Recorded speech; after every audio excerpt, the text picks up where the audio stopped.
Great. Welcome to Marti Talks Theatre. 6 quick sessions celebrating Theatre Fairfield's new artistic home in the Wien Blackbox Theatre at the Quick Center for the Arts. I'm Marti Lomonaco, professor of theatre and co-producer of Theatre Fairfield. Theatre Fairfield has been performing at the Quick Center since it opened its doors in 1989. But our home base was the charming, intimate Pepsico Theatre across campus. The Pepsico suffered a devastating flood in September of 2018, and we've been nomads ever since, until now. We're proud to become the resident company in the Black Box as of the 2020-21 season, and are eager to introduce ourselves to the many quick patrons who have yet to see one of our shows. Marti Talks Theatre introduces you to Theatre Fairfield, past and present.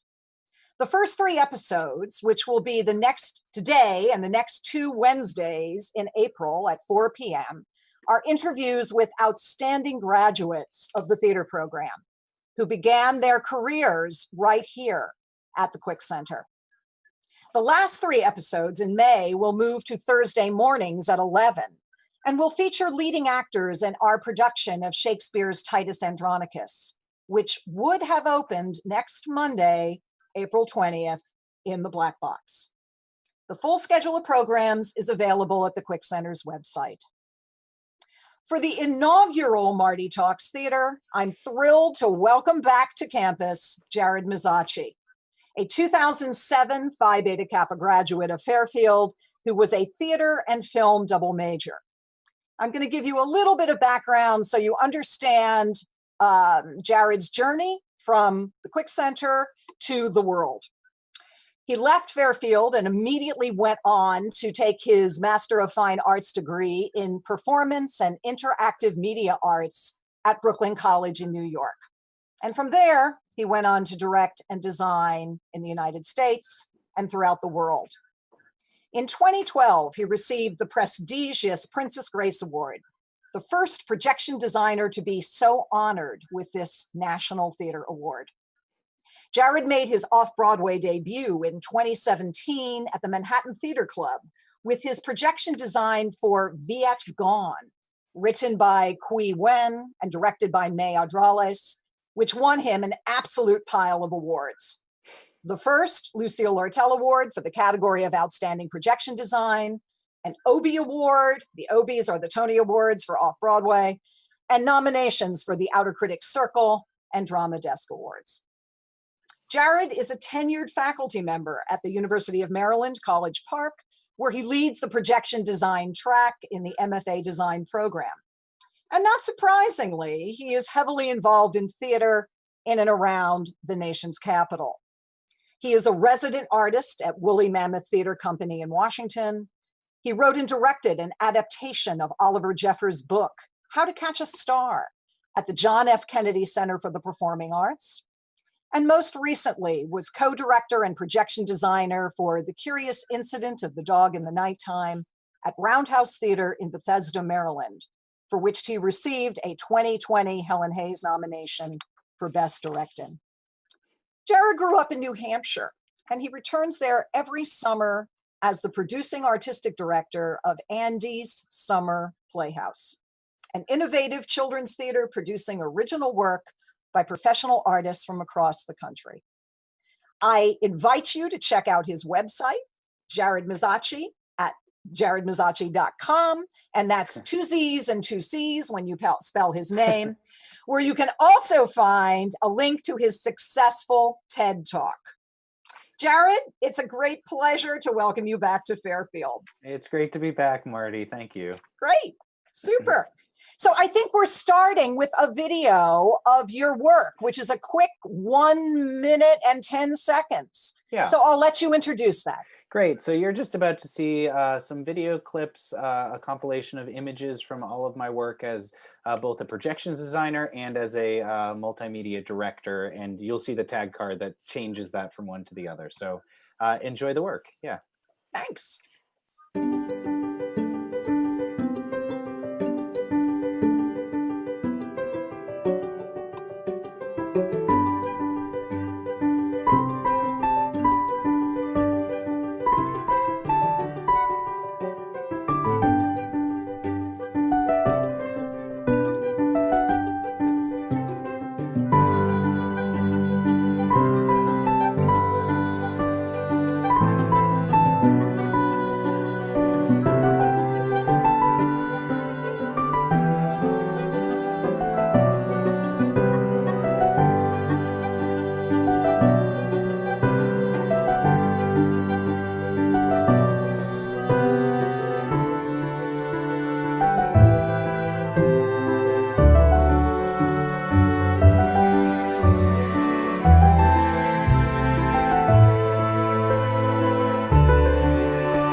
Great. Yeah. Can you give us a little bit of context for that, please? Yeah. So, over the last really, 12 years, I've been working through how to incorporate video design into the stage composition so that it doesn't feel like it's distracting or deterring from the storytelling. So most of that work that you saw there is both, really trying to surround the work of the storytellers so that it's giving a clear identity to the world that they're breathing into life. And also some of that is actor induced and looking at how an actor is like moving their hands to make a to heart, and then you see that. And some of the most exciting work that I've been working on the past few years now has been how to give the magic wand back to the actor as opposed to asking them to be the puppet towards the media. And so everything that you just saw that there was really my exploration of how to do that. And and some worked more successfully than others, but ultimately I hope that those stage pictures just feel as magical and full of breath as possible in a way that you can really focus on those actors and tell their story. So yeah, Fabulous.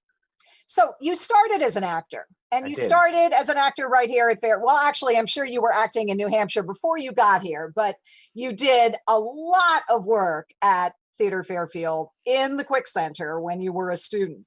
I did, yeah. And you and I were talking the other day, and I was going back through our archives to just discover exactly how many shows you did. I'm not sure that in your 4 years at Fairfield you missed any shows. So you did a whole bunch of what I would call traditional scripted work, cabaret, where you were the MC. We had that photo on the Theatre Fairfield website forever of you with a bare bum at the very end of Act One of Cabaret, which was absolutely scandalous in its day. You were also in Shadowbox, She Stoops to Conquer, The Importance of Being Earnest, The Birds. And then you had this great opportunity to work with live playwrights. And you were talking with me about how important that's been for your own career. So one of those opportunities was when the Japanese playwright Hirata Oriza came to campus for our World English Language premiere of Tokyo Notes, which you were in as a freshman. And we did Dead Man Walking, which was an adaptation of Sister Helen Prejean's very popular book at the time. You were in both of those. You were in Director's Cut, which was an opportunity to direct for the first time. So can you talk a little bit about those formative experiences and how that led to your first theater and film production, which was actually at the Pepsico, and we're going to see a clip from that. Yeah, so I mean, those are really impressionable times coming into college and really understanding what does it mean to be given a piece of script that in the ideas of these new works and the development of new work and devising new work aren't the Bible yet, and like you're actually using that as a score to collaborate with another person who's putting ideas onto a page and you are the translation onto the stage. And I hadn't really understood that to be what a professional career could look like. And actually, ever since leaving Fairfield and moving to Brooklyn, I would say over 90% of the work that I have worked to design or create has been in the new work field. And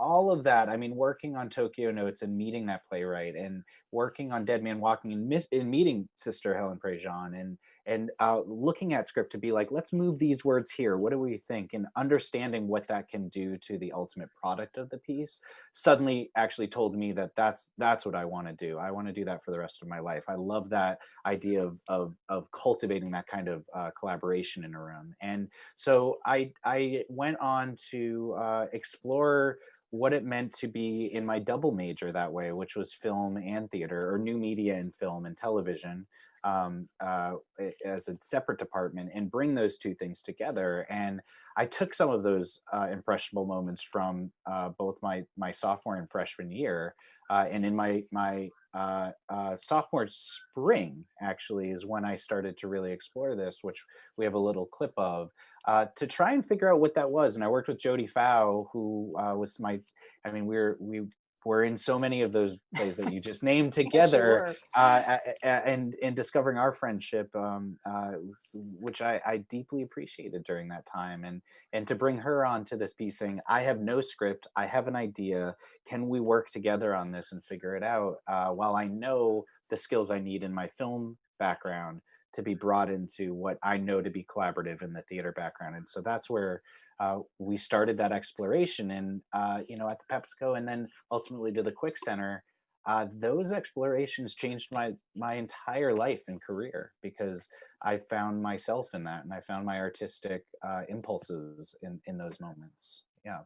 Why don't we watch the first video, which was actually done at the Pepsico. So for my current students who are watching, some of you will remember the Pepsico before the flood. Others of you can just see what a charming and beautifully intimate space it was. And this was your original piece, which you wrote, directed, and starred in, called, and you pronounce it Pinocchi, right? I say Pianocchi, which I, at that time, Mezzochi in Italian means half eye. And so I just did a translation, and piano means full, and oki means eye, so full eye. So I was just playing on my name and figuring this out. And I will say, this is the very first thing I ever explored in a multimedia way, and I had no idea what would become of it. And so I just want to name that, because this literally was the first time I ever explored this idea. It's so exciting. Can we see the first video, please? Oh, second video, I'm sorry, second video.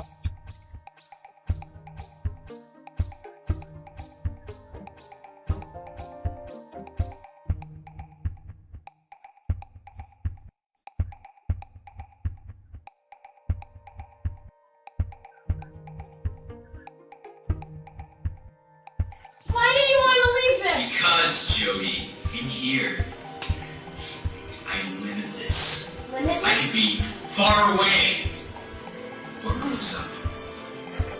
We're two different things, film and theater. They're two separate art forms. Everyone always wants to compare the two. Which one's better? Which one's worse? When a play becomes a movie, oh, it wasn't as good, or oh, it was so much better. But you don't realize that we're two separate things on our own.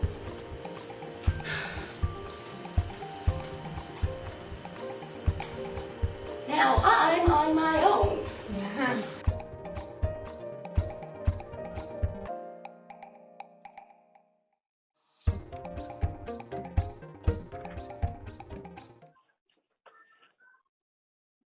Cool. So can you, I don't know how well that came across to our audience, but can you explain a little bit about what was going on with your body and the rose in that clip? Well, the idea behind the piece was really just looking at what is the collaboration between film and theater, film being an entirely dead art, not in terms of how we receive it, but just like it is pre-produced and done. There's no sense of liveness to it. And then you have theater, which cannot be replicated. It can be done again and again, but there's always slight idiosyncrasies to it. What happens when you place those two things together? And so the script was really us having an argument of a relationship to and from that, of saying, I love film and she loved theater, and how do we create a relationship between those things? Technically, it was 9 televisions and a projector, all put to 9 DVD players, and we had an undergraduate helper, Anne Crane, who had to put all the DVDs in and press play at the same time because we didn't have a remote. And I asked all of my friends who had televisions if I could borrow them for a couple of weeks, and we just explored that. And I edited 9 different video tracks that synced up, and we had to basically, I would jump in and out of that movie screen, and we would take objects and then place them behind the televisions and drop them into hidden buckets, and we would film them pulling that into the screen. And so it was really just me riffing on, my first sketches as a multimedia artist. Yeah. Which then took you to a much larger project for which you got an $8,000, as I recall, Humanities Institute grant, which even today in 2020 is a lot of money from one Humanities Institute grant, to produce what was called The One Stoplight in Hollis. Yeah. And we have a few still images from that. Unfortunately, because of the coronavirus, you can't get into your office at the University of Maryland where we could actually have a clip from this, but you can talk us through it. And we do have a few lovely still images. So RJ, could we have that first Martin's memory image up on the screen, please? Yeah, so this was a production that was very personal to me.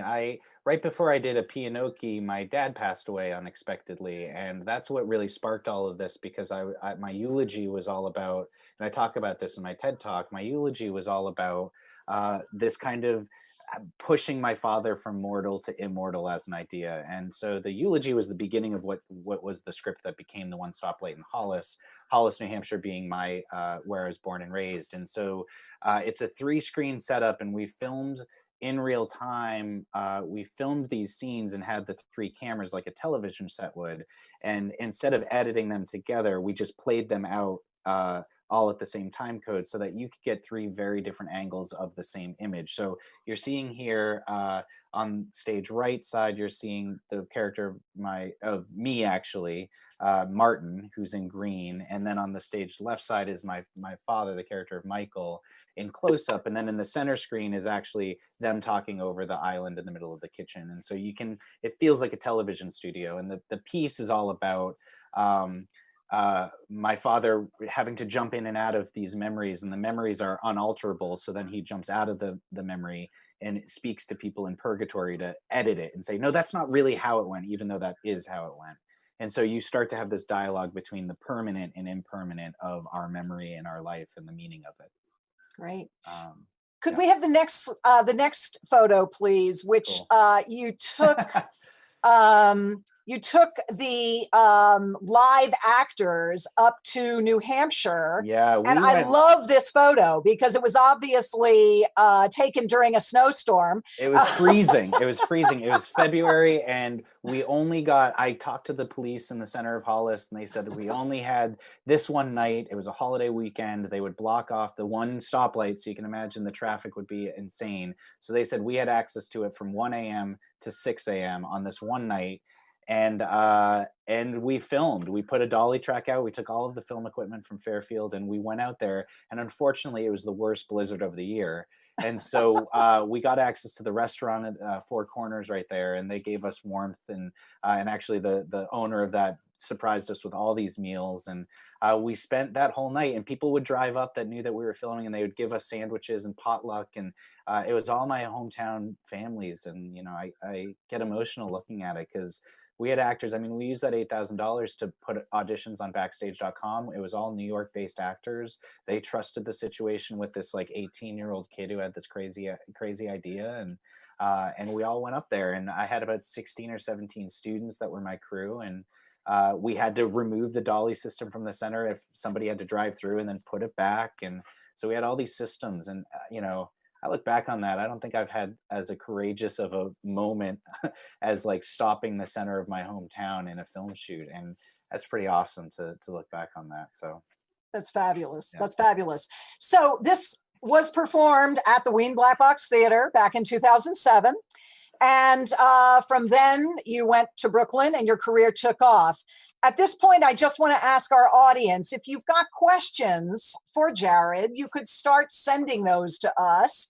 And as we're continuing on and to Jared's career from there, we perhaps do want to jump to Viet Gone at this point, which was your big award winner. And I'm reading the New York Times, their end of the year wrap up on the best shows of that year, and reading about not only was Viet Gone one of the best shows, but Jared Mezzochi's multimedia projections were one of the best parts of one of the best shows that year. So can you introduce Viet Gone to us? And again, we've got some still images we'd like to share with our audience.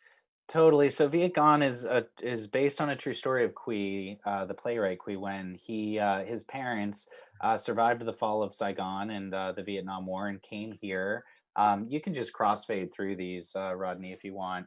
And Quy, for those who don't know, he's the artistic director and founder of Vampire Cowboys, which is this like raucous, awesome performance group, and he's all about comics and he's all about crisp, like sharp cuts from one scene to another. And so this Viacom told the story of the survival tale of his parents and how they actually lost major family members when flying here to America, and they actually met in Fort Chaffee in Arkansas, and that's where they fell in love and became a family unit.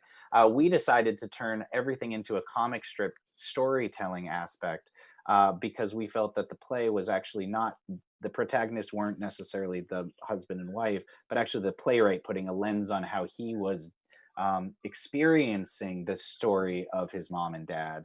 And he loved comic strips. He loved this kind of raucous thing. So we did that. And every so often throughout the piece, it would crossfade into photorealistic stuff of the fall of Saigon, or of like real events that took place, and it became a nightmare. And then it would get drawn back over and be put back into this comic world. So you knew underneath it was this deep pulse and nerve bending of trauma and grief and survivor's guilt and all of these things told through the lens of a comic strip, that ends in this final scene with a conversation with the playwright as character and his father over a dinner table. And you hear this whole story and you realize what you just saw was the translation of that through the lens of the son. Wow. Wrestling with identity. And so comic was a great thing, but it also wasn't a way to make comical. It actually was just a tool to kind of seduce the audience to fall in love with these people in a specific way. Fabulous. Yeah.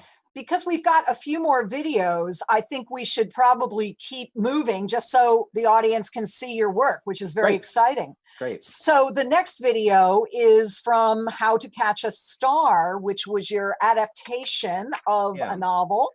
And this was produced at the John F. Kennedy Center for the Performing Arts in Washington. Yeah, and just really quickly, I wrote and directed it, and the projection design and music is actually, the music is from my friend Zach Engel, who did music for Stoplight, and the visuals you're seeing are designed by projections designer Olivia Sebeski. Cool. So, yeah. Great. So can we have that number 3 video, please?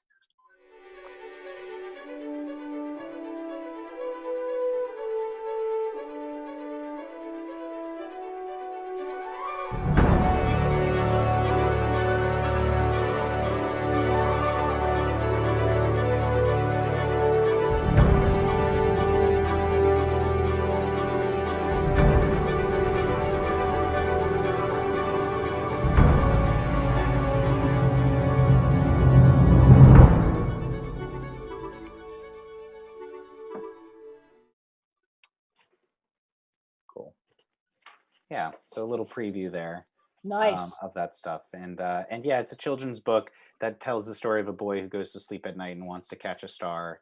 And his journey to do so is actually the development of his human psychology and ability to live out his dreams in real time and problem solve, So you saw a little toy theater in there. That's a bedtime story at the beginning told by his father. And then that whole aesthetic gets translated into how he dreams and how he's problem solving ways to get to a star to capture it.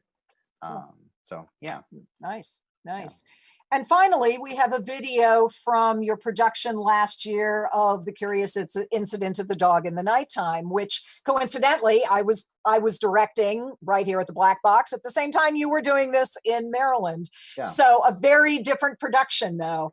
And I'd love for you, well, let's see the video and then you can talk about how you made this a multimedia production without the kind of phantasmagoria of technical wizardry that was Curious Incident on Broadway. Great. So why don't we watch the video?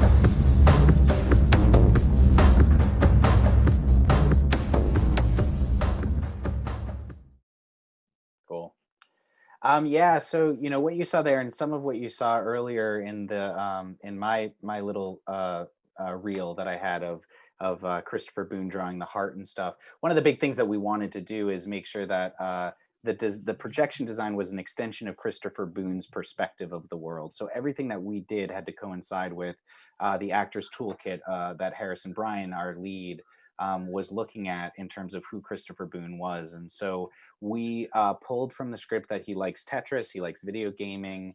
So that interactivity was actually where we started. And then instead of digital imagery, everything was hand drawn. And so I had an assistant projection designer, Taylor Verrett, who's a great illustrator, and we were in rehearsal, and as we were coming up with items, we'd just quickly draw it and then put it up. And so it really felt like a rehearsal prop in a lot of ways, to make sure that it really was embedded in the experience. And it was me and Ryan Roulette's hope, the other co-director, that this wasn't for neurotypical people to spectacleize those on the spectrum, but actually an opportunity for those on the spectrum to experience a world that they experience in real life. And we had a lot of feedback from a lot of children and adults coming out of that, saying that they are hypersensitive to touch or to sound, and that felt exactly as they felt. So it was never like boom, boom, boom, boom, boom on the audience, but it actually was quieter and stiller when we were trying to explain like what it was that was going through Christopher's perception. And I fell in love with it. I mean, it's a really great script. So It is. Yeah. Yeah. Super. So still, we have a few minutes for questions. If anybody has a question and you'd like to pose it, please let us know. And otherwise, I just want to say, Jared, you've got a book coming out, or you're writing a book, A Multimedia Designer's Method to Theatrical Storytelling, for Routledge Press, which is one of the major presses for theater books. So can you just tell us a little bit about it? Totally. The goal of the book is actually to take my acting experience and place that vocabulary into the designer's experience. So what is the super objective and tactics of the video design as it's playing itself out in real time in storytelling? And so it's looking at Stanislavski, it's looking at Meisner, it's looking at viewpoints, all of these techniques of an actor, and saying, actually, if design is trying to be as human as the humans on stage, we need to share in that vocabulary and that decision making. And so it really sets out kind of a 15-week exercise that I'm using in a class to look at different words. What does it mean to look at video as an artifact and helping identify artifacts of the set? And what does it mean to do a history deep dive of the set and of the actors, and doing character analysis and looking at it from the point of view of an actor, but as a designer. And that's not really out there as a book right now. So I'm really excited to use what my unique experience as a director, artistic director, teacher, actor, designer can put all of that together into a culmination of vocabulary and process for people. Yeah. Great. Yeah. Great.